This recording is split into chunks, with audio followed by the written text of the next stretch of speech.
the most feared sessions in a Toastmasters meeting. Not by the confidence that I saw by certain table topic speakers today, but I have heard stories. People hide under the chairs, under the tables.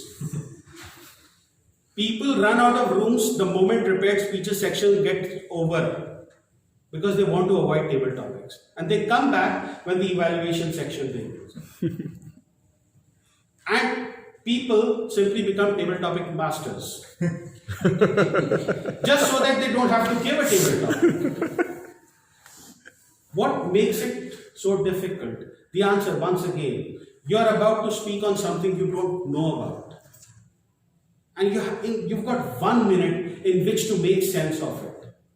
Today I will tell you a very simple strategy that will help you make sense of table topics. There are many approaches to table topics. I'm going to discuss just one of them today. The reason I'm going to discuss one of them is that most of the table topics that you receive in table topics contests, they correspond to that particular strategy.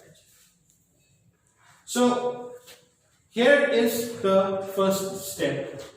What you have to do is you have to open. How did I open this section? Asking a question.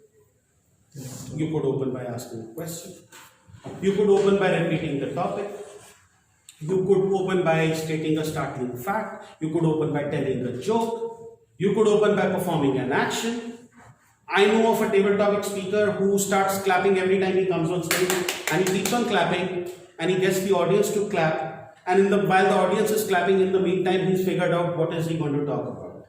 So he spends about the first 15 seconds clapping, and then he starts his table topic. The idea is to open, to get the audience on your side. The second is to resonate. So to open, you might say, I believe that, in my opinion, I would think that, I agree with the topic, I disagree with the topic. That is your opening. In the resonate part, you provide a reason. Why do you agree or disagree with your opinion? Why did you state an opinion? Why did you do what you did? You provide that reason. Now, once you provided the reason, you will want to support that reason. To support that reason, you go to the third step, which is explain. And in explaining, you give examples, you give experiences, you provide anecdotes. And the more examples you provide, the more solid your reason becomes. And finally, last but not the least, you outline. You outline. What did you just talk about? I heard Mukesh say once in one of his sessions, there are 3 steps to telling a story. Tell them what you are going to tell them. Step 2, tell them. And step 3, tell them what you just told them. Opening, body, conclusion. Now, let's look at open once again. Attention. Your opening is designed to get attention. When you resonate, you are establishing relevance. When you are explaining, you are deriving confidence because you know about the examples, because you know about the experiences, because you know what you went through. And finally, when you outline, you are summing up or you're providing satisfaction. And that is how you deal with table topics. Now, obviously, simple as it may sound, not many of us are able to follow the Orient approach. If you look at this, it forms a very yummy accompaniment to tea. We call it Oreo. I personally like Bourbon, the biscuits, not the. Okay. So, not many of us follow an Oreo approach to everything. But if you look at it, it's not just table topics. Every interview question, every time you're asked for an opinion, every time you're trying to relate an experience, every time you write an email, this Oreo approach comes in handy. The most irritating question in an interview: tell me something about yourself. And you feel like saying that you have 3 pages of my resume in front of you, which I must have taken close to 3 hours to write. And now you want me to tell you something about myself. How about starting your answer with, in my opinion, this is something that you would not have known about me. I say this because, and your reason flows. Let me illustrate this with a few examples. We provide example 1, example 2, example 3. Maximum 3 examples. Best is 3 examples, because as human beings we tend to remember in 3s. And then to conclude, you summarize what you just said. There you have the perfect answer for tell me something about yourself. Or another question: where do you see yourself in 5 years from now? Now there is another approach for it. I will not go there as of now. But you will have an opinion about where you will see yourself in 5 years from now. Everyone has an opinion on everything. The best example of that is Facebook. 850 million opinions and counting on each and everything. So everyone has an opinion. So in my opinion, in 5 years from now, I will be something. I say so because relevance. I have already started working in that direction. Examples 1, 2, 3. So to conclude, in 5 years from now, based on the examples I just gave you and the reason I just gave you, I believe that I will be at some place. Bye. You've answered the question. Your biggest strength, in my opinion, my biggest strength is this. I say so because of these. For example, 3 examples of what are your biggest strengths, and then outline. Similarly for weaknesses. In my opinion, once you get into this habit of explaining everything through Oreo, everything will fall into place. Now there are other strategies also, but I have a challenge for each one of you. Each one, next time when you get a table topic, think Oreo. Think Oreo.